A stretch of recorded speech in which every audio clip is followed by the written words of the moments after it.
Though they live in the sea, they are not fish. With marvelous physical abilities and complex social organization, they have mastered the challenges of the ocean environment. But nothing has prepared them for the threats they face from modern day.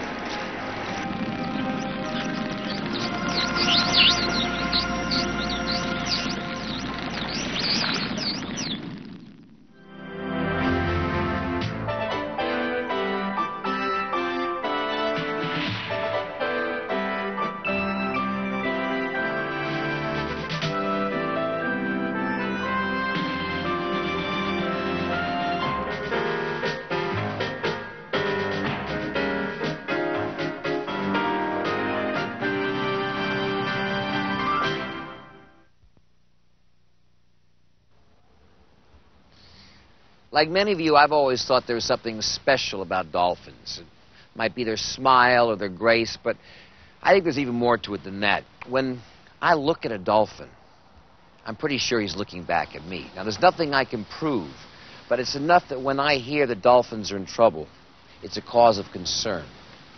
Lately, dolphins have been in trouble all over the world. The problems they face threaten human beings as well as marine animals. So even if you don't care about dolphins, this is something you should know.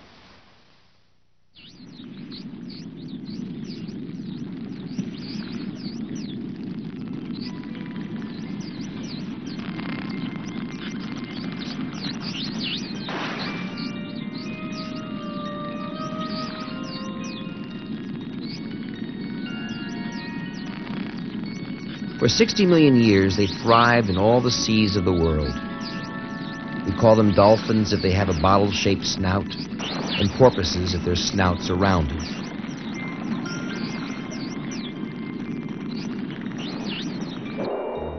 They're closely related to whales, but should not be confused with a fish called dolphin. To survive, they need to breathe air. Female dolphins bear a single calf and nourish it with milk for many months. They are marine mammals. Other marine mammals like sea lions, sea otters, and elephant seals have maintained a connection to the land.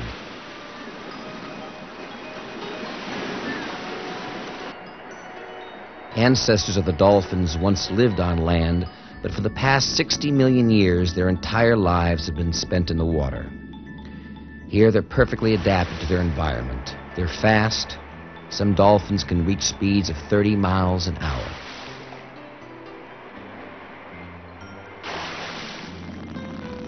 They have teeth to catch their prey and strong social organization, which enables them to cooperate for the common good.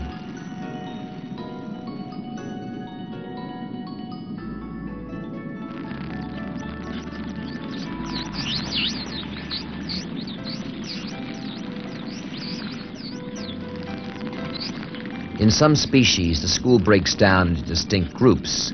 The adults patrol the perimeter and are the first to investigate danger. Mothers and their calves swim together. In some cases, several mothers will form a protective horseshoe around the youngsters who play inside.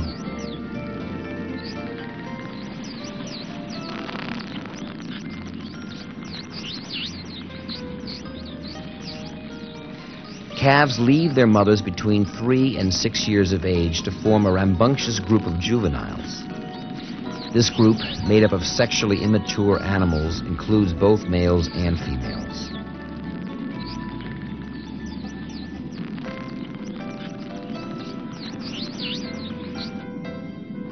Recent scientific discoveries show dolphins have a sense of identity. Individual dolphins make distinctive whistles which identify them to other members of the group. When making this sound, the dolphin releases a fine trail of bubbles, which helps other dolphins see who is making the sound.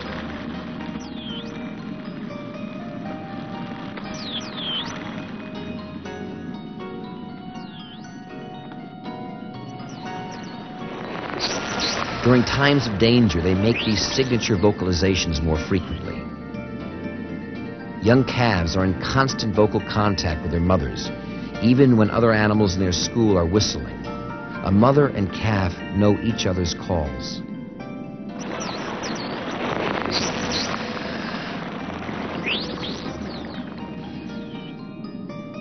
And they apparently call each other by name simply by imitating each other's signature whistles.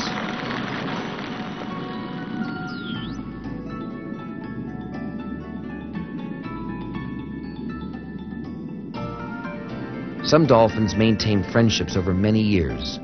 Groups of 2 or 3 males have been seen together constantly over long periods of time.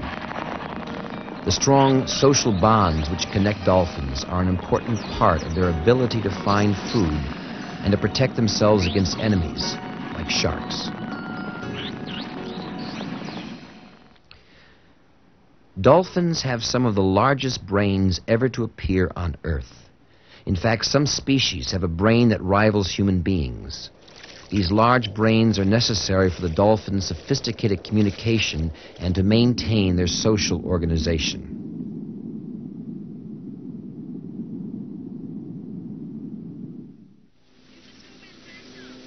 But we're just beginning to glimpse how dolphins actually use their intelligence.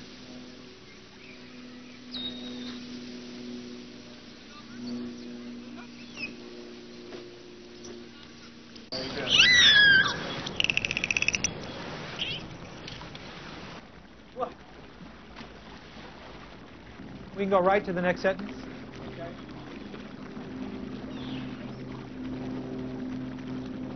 Okay, let's go right on. Dr. Lewis Herman has spent more than a decade in research with a pair of young female bottle-nosed dolphins named Phoenix and Ocea Kamai. I think it's safe to say that they are among the intellectually most advanced species.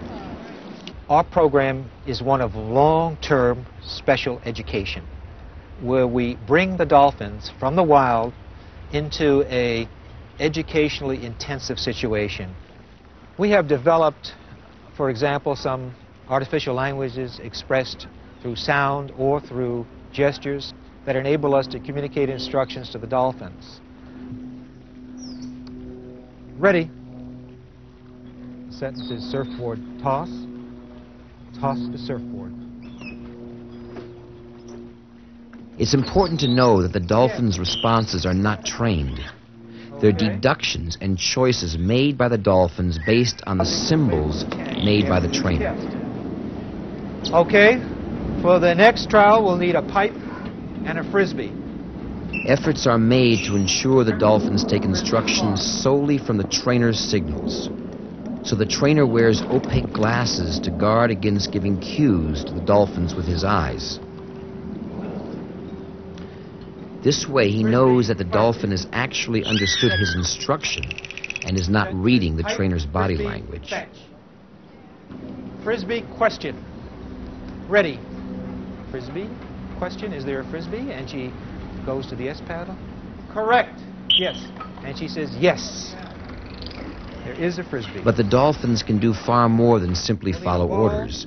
They've shown an ability to invent responses to a seemingly impossible set of instructions. Frisbee and a basket.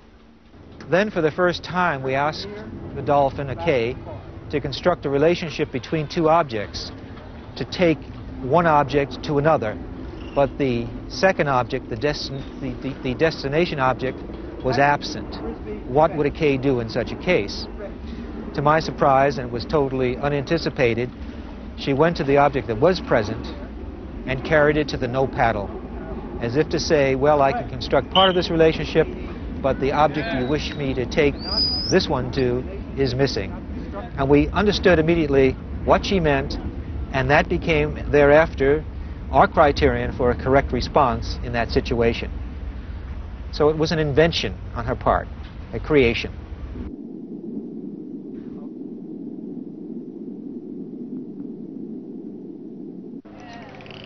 One of Dr. Herman's most impressive achievements has been to show that dolphins understand syntax, the word order that gives meaning to a sentence. This is a 4-word sentence. She gets the pipe on her right, flings it across the tank, and she has to pick it up in the air and lay it on top of Phoenix. Here, the word order tells ocea Kamai to take the pipe to Phoenix rather than Phoenix to the pipe.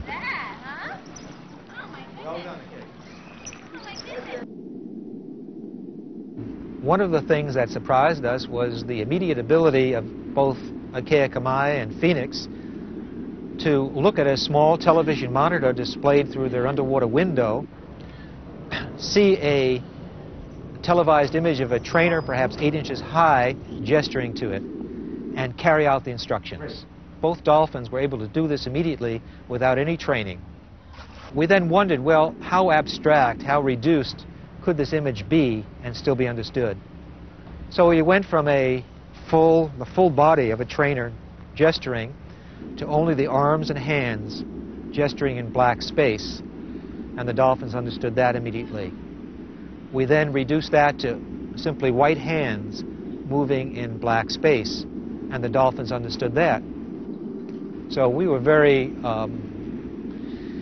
impressed, therefore, with their abilities, and I can tell you that their abilities to interpret these moving white lights exceeds mine. Despite work such as Dr. Herman is doing, we know virtually nothing about how dolphins apply their intelligence in their natural environment. We do know that dolphins in the wild spend a lot of time playing with each other. This play can be vigorous and often leaves tooth marks which remain for several weeks. But they're not restricted to playing with each other. Everything in the ocean is fair game, including fish and stingrays.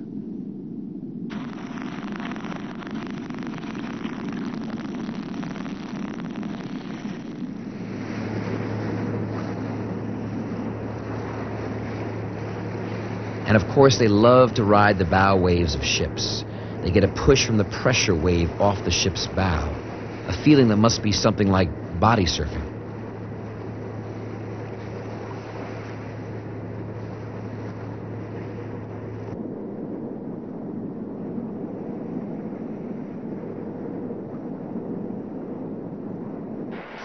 The combination of speed, strength, and social organization enabled dolphins to spread to all the seas of the world and even some freshwater rivers and lakes.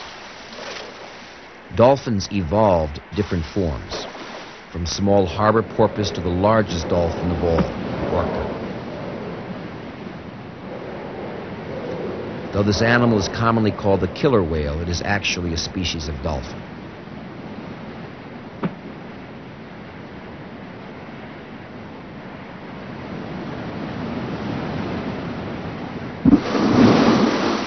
Some dolphins chase down large fish. These killer whales are using tail slaps to drive salmon into dense balls before rushing in to eat them.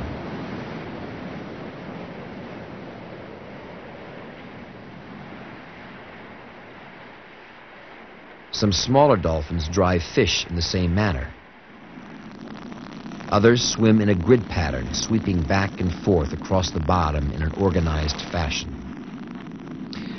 These dolphins use their sonar to detect small fish in the sand. When they find one, they direct an intense burst of sound to startle the fish from its lair so they can catch it easily.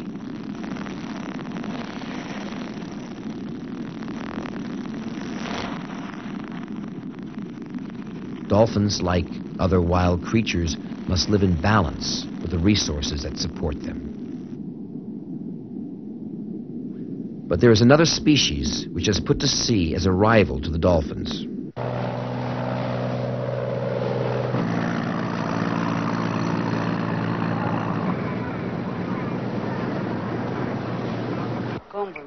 Fishing has been a way of life for centuries on this small Japanese island 600 miles southwest of Tokyo. Despite the modernization of Japan, the fishermen of Iki Island have clung to traditional values. Working from individual family-owned boats, they protected their resources from the overexploitation that decimated fishing near large population areas. Fishing with handheld lines, they maintained a balance with the fish stocks. The industrialization of Japan brought pollution to the coastal waters of the main islands. But the waters of Iki Island, 40 miles from the mainland, remained clean. As fishing was destroyed in other areas, more and more boats and more dolphins came to the waters off Iki. And both came for the same reason. Iki was one of the last places around Japan where abundant fish were still available. The dolphins and the fishermen were on a collision course. The fish that sustains this local industry is yellowtail. While the numbers of yellowtail caught in recent years have declined, the price of fish has increased many-fold. While fishermen would normally quit work if their catch declined, the increase in value of the ever scarcer resource makes it worthwhile for them to continue. Such overfishing can push a resource past the point where it can recover. And this is what happened at Iki.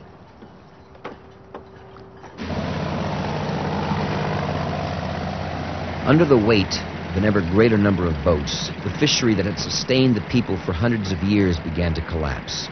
But instead of seeing the human causes of the problem, the pollution and overfishing, the islanders blamed the dolphins. Harada Susumu was born and raised on Iki Island. He's been a fisherman all his life.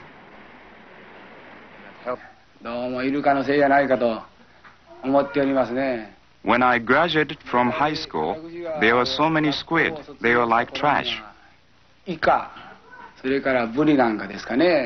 These days, the fish have become very few, and I really think it is the fault of the dolphins.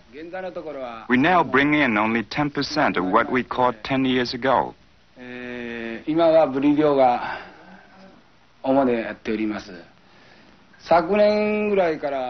Of course, the dolphins have to eat too. So the thing is to reduce their numbers to what was here 10 years ago. Then we could live in peace with the dolphins. So the fishermen of Iki Island did what has been typical of human response to competition from the animal world. They herded thousands of dolphins into a bay and killed them, one by one. They did not eat these dolphins. They killed them because they thought they were competition for the fish resources. Of course, Iki is not an isolated circumstance. All over the world, fishermen are blaming animals like dolphins, sea lions, and sea otters for the decline in marine resources. But the true culprit is the overfishing and pollution brought by modern man.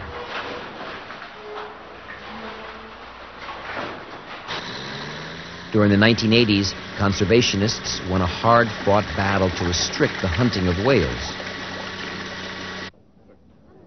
But that victory has had a tragic consequence. For years, Japan has been the world's largest consumer of whale products. And they're now trying to make up for the loss of whale meat by slaughtering thousands of dolphins.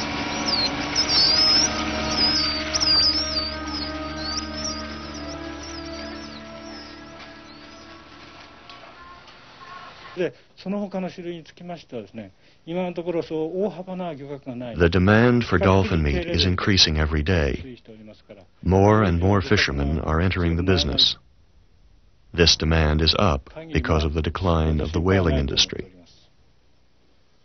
One of Japan's foremost marine mammal experts is Dr. Toshio Kasuya. Lots more fishermen are trying to get into. Dr. Kasuya shares the Japanese values that dolphins are simply a resource to be exploited for human benefit. But even Dr. Kasuya is alarmed at recent trends in the dolphin fishery.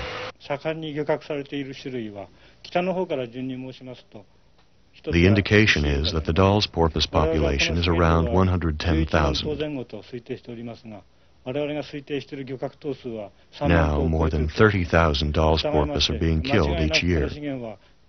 So it's clear that population must soon collapse.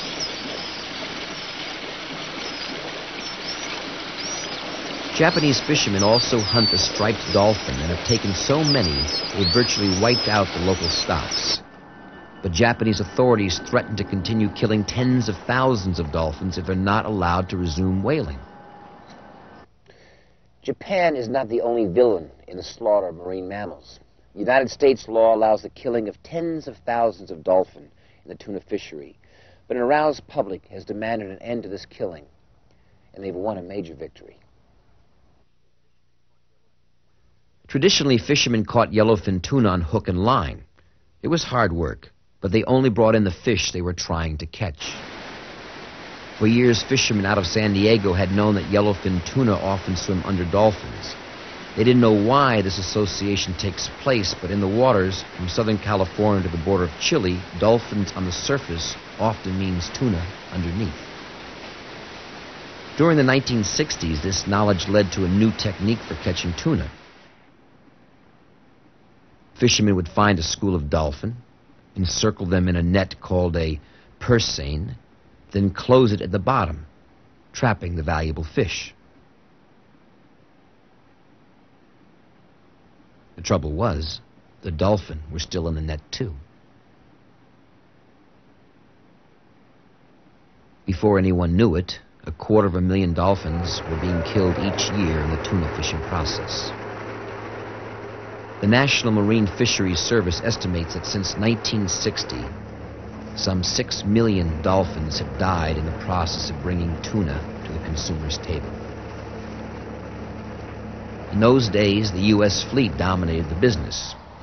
So when it became known that massive numbers of dolphin were dying in the tuna fishery, the United States Congress passed the Marine Mammal Protection Act.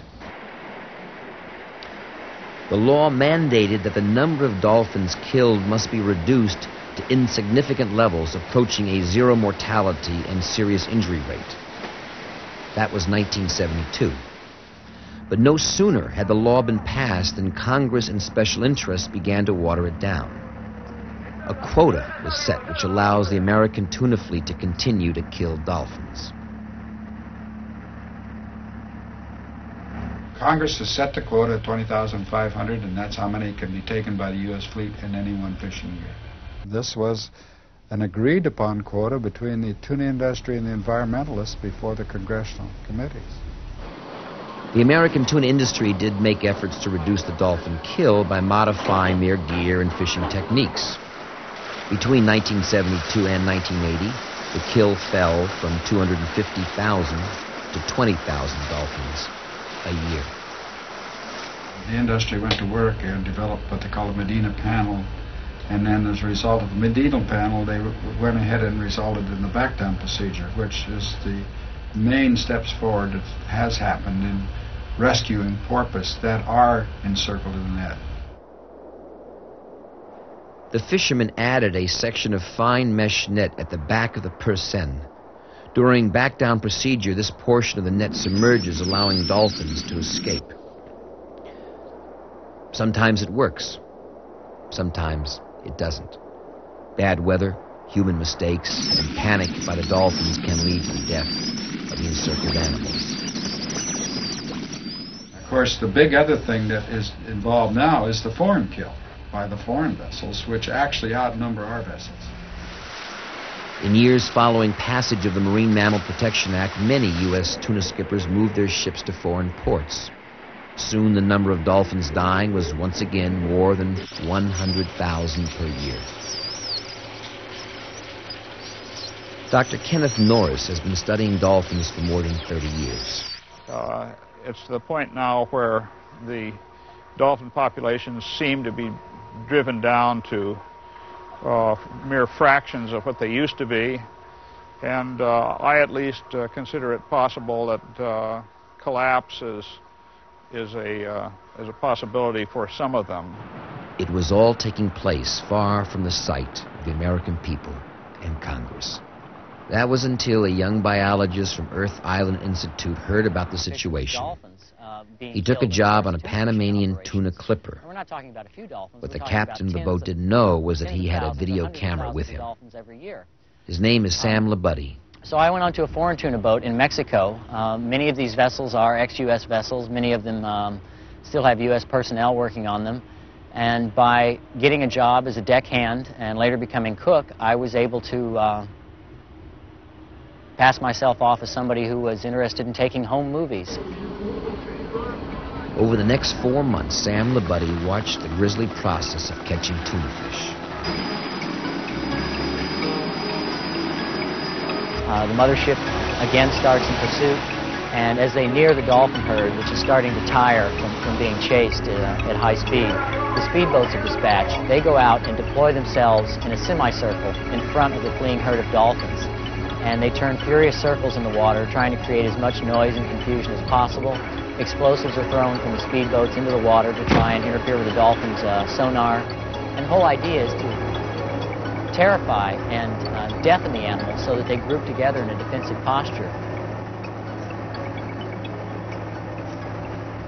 Quite often what you see in the film are what are called disaster sets, sets in which hundreds or thousands of dolphins are trapped under canopies in the nets where they are fighting to breathe. Being air-breathing mammals like us, they drown.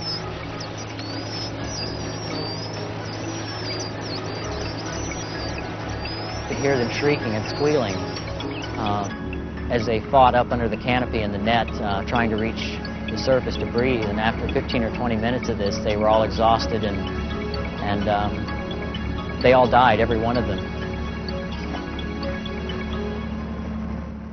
It's a big secret. If people knew, if people really knew, if it happened near shore, if it happened in a place where people could see it, this slaughter would have ended years ago.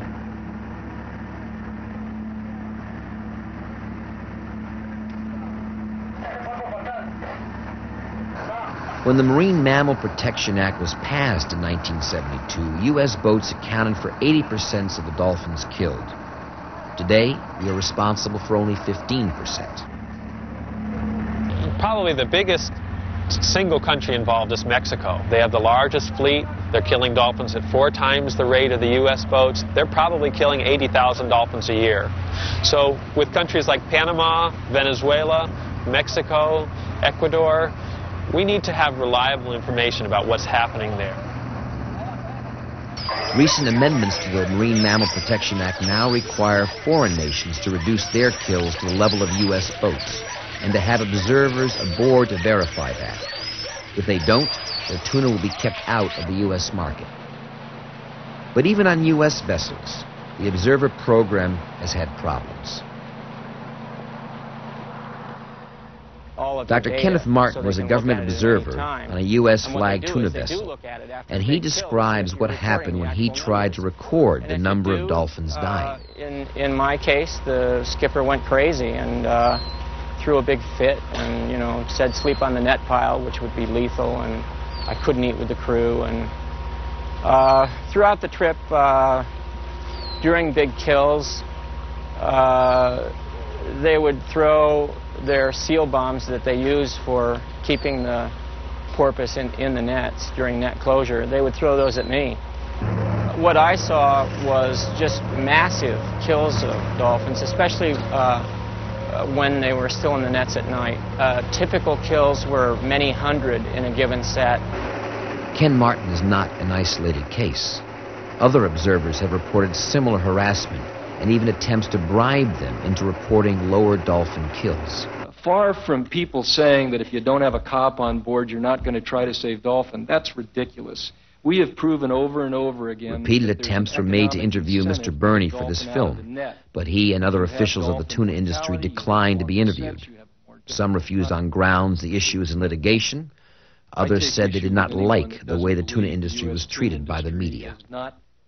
To represent the point of view of the tuna industry, we have excerpted testimony before Congress. We've proved to this committee and other hearings that through the actions that we have taken, we have led the way in reducing dolphin mortality. The footage you've seen that Sam LaBuddy took on a Panamanian vessel is the same kind of thing that I saw on a U.S. tuna boat. It's inherently impossible to avoid killing large numbers of dolphins while using these large nets and setting them on dolphins. We knew in 1984 we had a serious discrepancy between what the U.S. fleet had accomplished and what foreign fleets were doing. I'm a little disturbed that so much attention is focused back on the U.S. fleet as if they have done nothing over the last 4 years. We've accomplished a lot. I showed in the graph that the mortality rate for this fleet has gone down. Whatever action you take, I ask you to be very careful. Don't make us non-competitive. Don't take the one major industry that has produced the reduction in mortality and burdened them to such an extent that they no longer are a competitor with these foreign nations. But for many, the U.S. fleet hadn't accomplished enough. They were still killing 20,000 dolphin a year. Foreign fleets were far worse. And major U.S. corporations were buying tuna caught on dolphins. For many Americans, this had become unacceptable. The first broadcast of the film you are now watching led to an avalanche of protests. More than 7,000 telegrams protesting the killing were sent to H.J. Heinz, owners of Star-Kissed Tuna. 6 weeks later, Heinz and other American tuna canners responded. Star-Kissed has taken a dramatic step in announcing a policy that on a worldwide basis we will no longer purchase tuna caught in conjunction with dolphin. Well, all Star-Kissed tuna that's sold in the United States will carry dolphin-safe labels, and this designation will assure consumers that the tuna in that product was not caught in conjunction with dolphin. Here was a clear example of corporate responsibility, and for those who love the dolphins and the oceans, a major victory. But the battle to save dolphins is not over. The foreign fleets are still killing dolphins by the tens of thousands. That tuna will no longer be marketed under the largest U.S. brand names, but there are other markets. After the United States, the next most important market is Europe. And combined between the U.S. and Europe is about 95% of the world's supply of tuna. And so the European Economic Community is considering a ban. They don't want to be a dumping ground for tuna that's caught in ways that kill dolphins. Only 5% of the world's supply of tuna is tuna caught by killing dolphins. They could eliminate that tuna and there would still be no shortages, no massive changes in prices of tuna. In fact, it is not necessary to catch tuna in a manner that kills dolphins. Only a small percentage of the world's tuna is even caught on dolphins.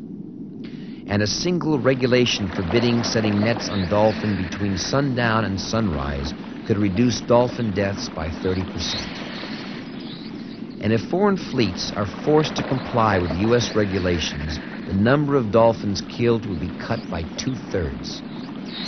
If you've got, say, 160 boats operating out there, there is going to be some accidental kill. And how much that will be, it would be my guess, but I'd say it would probably be well below the 5,000 mark. The U.S. Congress and regulatory agencies like the National Marine Fisheries Service have a large part to play in ending the slaughter of dolphins.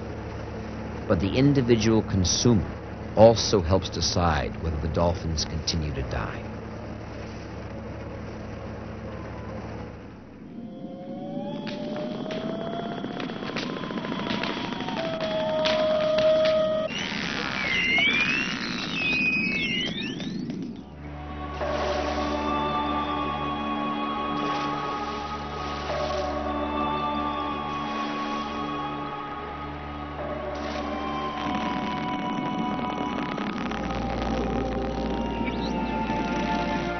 Land creatures may be able to see to the horizon, even to stars light years away. But dolphins live in a world where they cannot see more than a few feet. 100 feet of visibility is good in the sea, and at night, vision is virtually useless.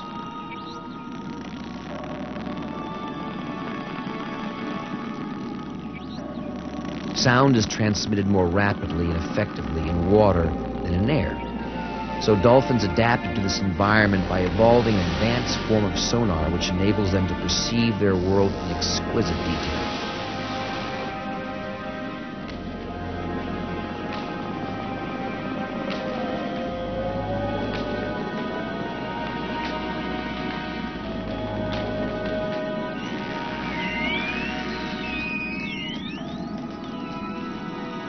The melon, that large bulb on the dolphin's forehead, is thought to focus sounds the dolphins make inside their heads. The tiny external ears on the side of the dolphin's head are vestiges of the time when their ancestors lived on land and now play little part in their hearing. When a dolphin makes a sound, the pulses travel until they encounter an object. Those sound pulses are then reflected back to the dolphin. The dolphin brain is apparently able to integrate the incoming sounds into a mental picture. the way humans do with reflected light. Though they depend upon sonar for perceiving their world, dolphins also have very good eyesight. They will often examine an object with their sonar, then with their eyes when they're close to it.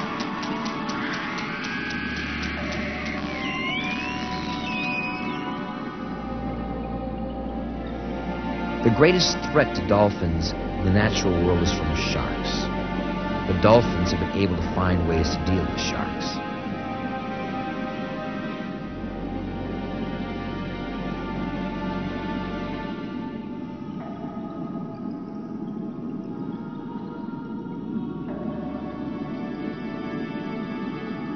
For years it has been thought sharks and dolphins are deadly enemies, but their relationship is far more complex than that. Sharks often follow schools of dolphins, hoping to take a newborn calf or eat scraps that dolphins leave after eating.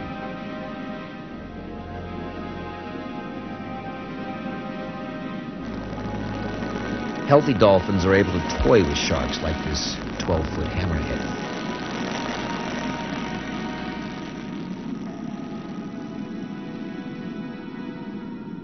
But other dolphins clearly show the ravages of attacks by sharks. This one is missing a pectoral fin. Others show evidence of attack from above and behind.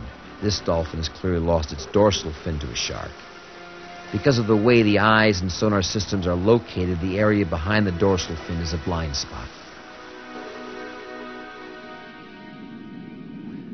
Dolphins are not the largest or the fastest animals in the sea, nor do they have the largest teeth or body armor like the turtle.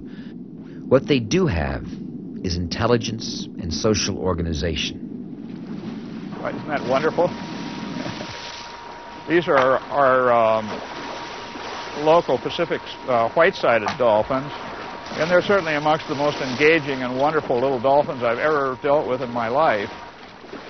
From what we know from these little dolphins that we have here, in which we actually constructed this protective school unit. We built it up one animal at a time, and it was absolute magic. You had to see it to believe it, to the point that we had a protective school. The animal's whole approach to life changed. When we put one animal in alone, it was bereft. It could hardly find its way around the tank. You put two in, the animals start to orient to each other, but they really can't school. They have trouble with it. You put three in, things are really picking up now. And by the time you get up to 5, 6, or 7 animals, that protective unit's there. You can hardly believe how psychologically different they are. You begin to realize that these are group creatures. These are group animals that have never, ever in their whole lives ever been outside of the protective group. And a lot of who they are is subordinated to that school.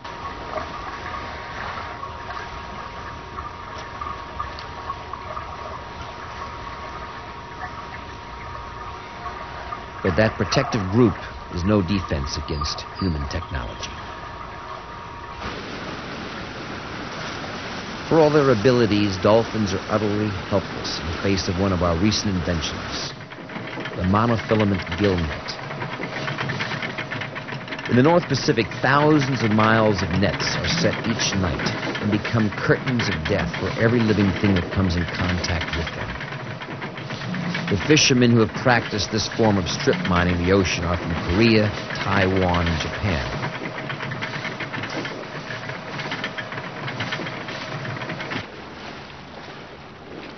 To gather information on this eco-catastrophe, Sam Labuddy joined an expedition organized by the Hawaii-based environmental organization, Earth Trust.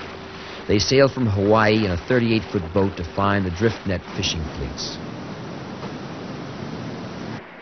And we approached some commercial driftnet vessels, passed ourselves off as an itinerant film crew looking to film some whales. The North Pacific driftnet fishery is the largest commercial fishing fleet in the world. It's probably also the most destructive.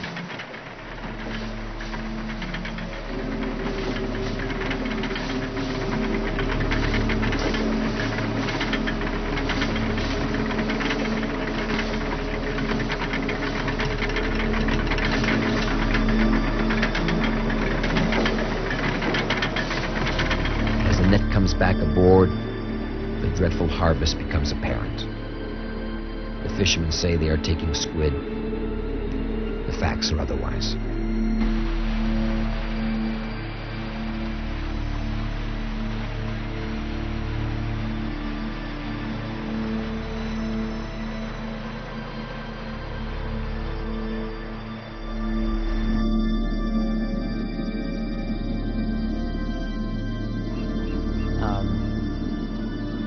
Coming up on a drift net, even in broad daylight, you can't even see it until you're maybe 15 or 20 feet away because it's a transparent nylon mesh.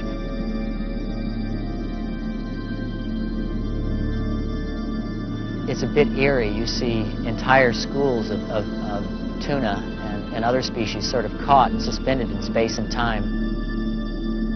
One of the most interesting things I heard one captain say, who's been in this drift net fishery for the last 8 years since it began, was that they don't catch and kill nearly as many dolphins as they used to. So there simply aren't as many out there to kill.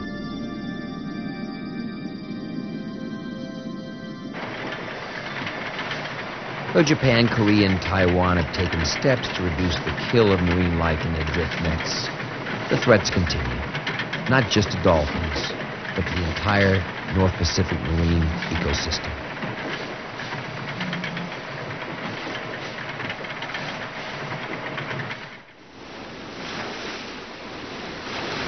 For some, threats to animals in the high seas may seem remote from their lives. But recently, dead and dying dolphins began to wash up on the shores closest to our most populous cities. The fate of the dolphins now seem to be merging with our own. The dead animals were bottlenose dolphins, the same species we most commonly see in marine parks. Bottlenose dolphins are selected for captivity because they live in shallow waters close to coastlines, near reefs, and in mangroves.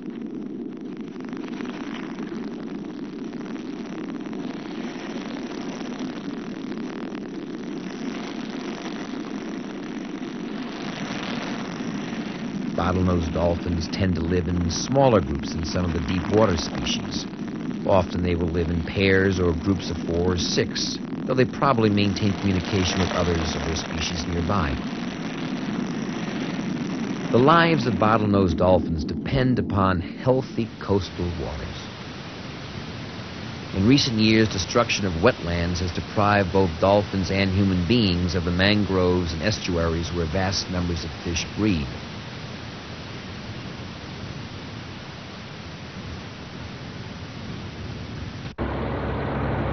The problem is the result of rampant development along America's coastline. Between 1940 and 1989, the number of Americans living within 50 miles of the coastline more than doubled. When wetlands are destroyed, we calculate the number of jobs that will be produced in construction or the increased tax base. What we do not calculate is the value of the food supply that is being destroyed. Places where fresh water meets salt water are the breeding areas for 2/3 of the coastal fisheries of the United States. Since 1920, more than 50% of our coastal wetlands have been destroyed. This makes fish harder to find for dolphins, and for people it drives the price of fish higher. The increase in human population has led to an increase in pollution of coastal waters.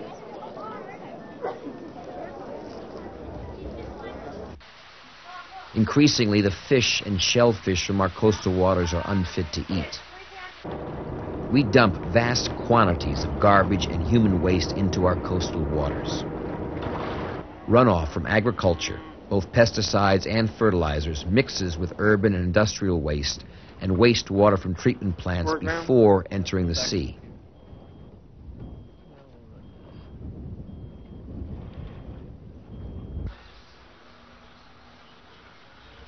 And even the air carries toxic pollutants.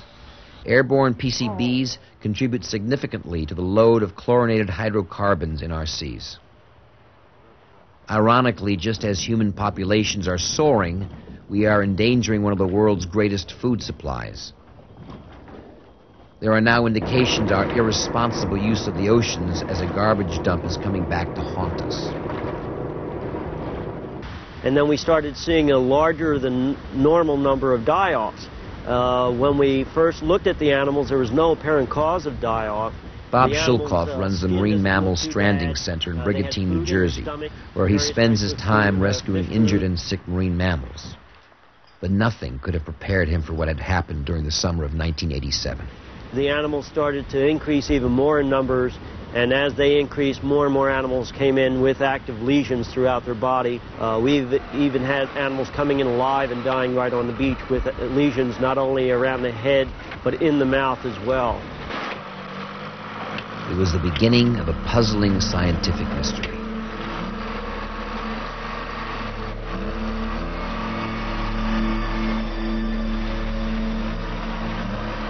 We knew then there was something happening that we have never seen before with bottlenose dolphin. At the same time dolphins were dying, garbage was washing ashore along the New Jersey coast in unprecedented quantities. Concern spread to the coastal communities of New Jersey. For perhaps the first time, Americans were asking themselves, what are we doing to the oceans?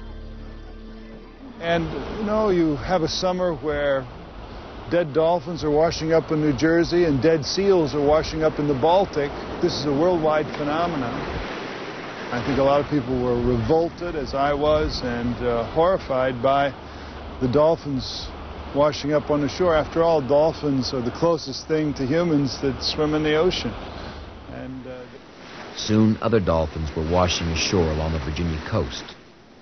And by the end of July 1987, the toll of dead dolphins stood at 65. During the second week in August, a special clinical investigation team was mobilized. The team included the members of the Smithsonian Institution, the Environmental Protection Agency, the U.S. Coast Guard, and the Department of Agriculture.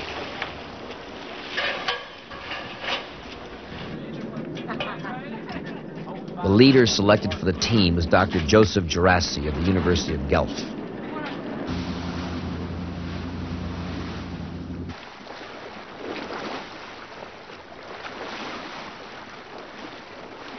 By this time, 65 dolphins had washed ashore dead. No one even can begin to guess how many are dying at sea. Gerassi sets out to uncover what is killing the dolphins. He and his team temporarily capture several dolphins at sea to take blood and tissue samples for laboratory analysis. These samples are examined for more than 12,000 pollutants. First evidence shows a wide variety of bacteria and viruses are involved. The scientific team concludes the dolphins are suffering from a suppression of the immune system. It's cause for some concern. But extensive testing shows no connection to the AIDS virus that has affected humans. As summer in the Northeast ends, the bottlenose dolphins begin immigrating south along the Carolina and Georgia coasts, dying as they go. By December, the die-off has reached Cape Canaveral, Florida. The die-off apparently ended in March 1988.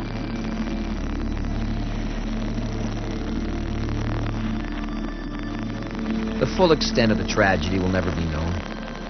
The interagency government team concluded that more than 700 dolphins had washed ashore dead. Thousands more are dead at sea, uncounted. Perhaps half the inshore population of bottlenose dolphins along the eastern seaboard has been wiped out. Under great pressure to come up with an answer, Dr. Gerassi issued a report on what killed the dolphins.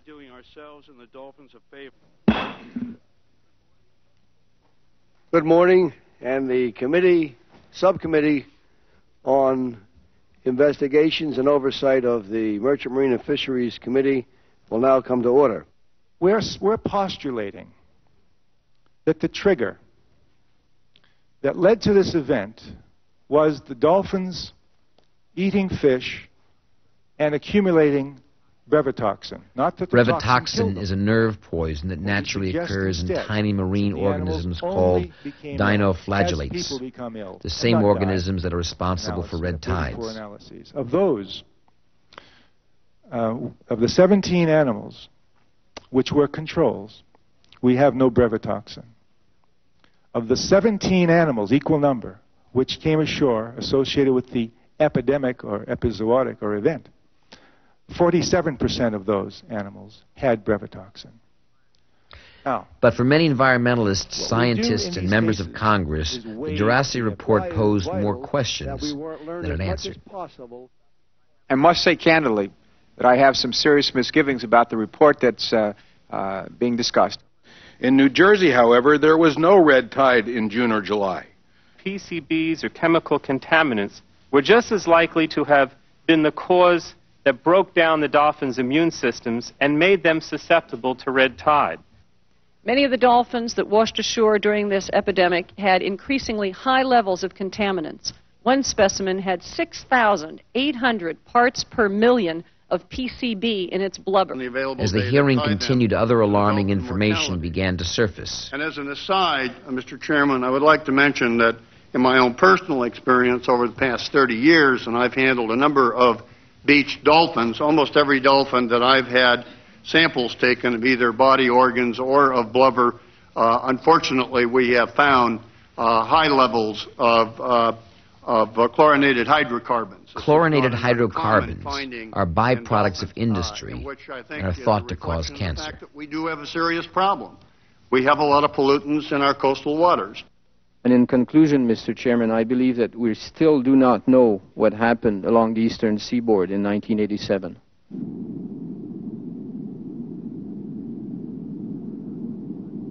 Whether or not brevetoxin was the cause of the die-off may never be known, but one thing we have learned from the tragic event, dolphins and other marine mammals are absorbing dangerously high levels of PCBs and other contaminants. The level of PCBs in marine mammals is already many times greater than in land animals. And the load of PCBs in the oceans of the world is increasing. More and more PCBs are entering the oceans of the world every day, principally through the air, and could reach levels that threaten the extinction of all marine mammals. In response to the dolphin die-off and the massive quantities of garbage washing ashore along U.S. coast, Congress passed new legislation. We passed the medical waste tracking bill at the federal level, which means New York can no longer send 500,000 pounds of medical waste out of the city every week without knowing where it's going. We have banned ocean dumping of sewage sludge by 1991. We have banned the dumping of plastics in the ocean. Anybody who contemplates dumping in the ocean illegally should know that the full force of the law, the Coast Guard, the state authorities are going to apprehend them, and we're going to prosecute them, and we're going to put them in jail.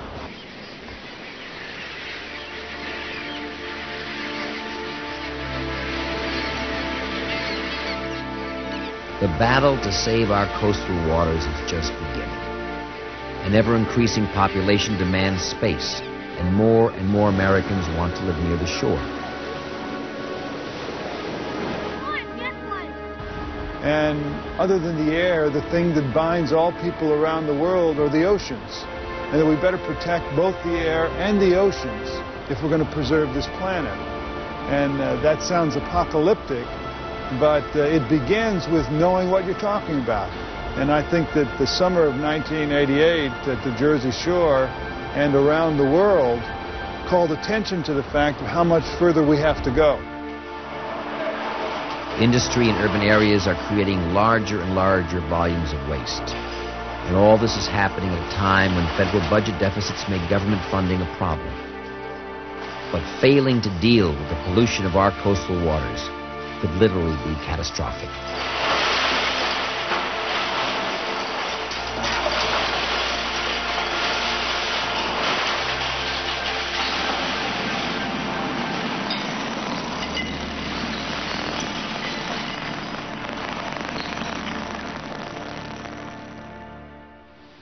"150 years ago, Lord Byron wrote, 'Man marks the earth with ruin, his control stops with the shore.' Today, that's no longer true.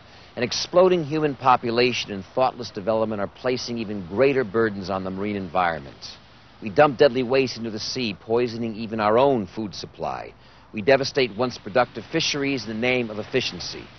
I'm genuinely concerned about the kind of world our children will inherit from us. The death of so many of these animals in so many places is a message, a tragic message, that we are abusing the very system which makes life on Earth possible. For now, if dolphins are to talk, we must be their voices. This is Michael Douglas. I thank you very much for joining us.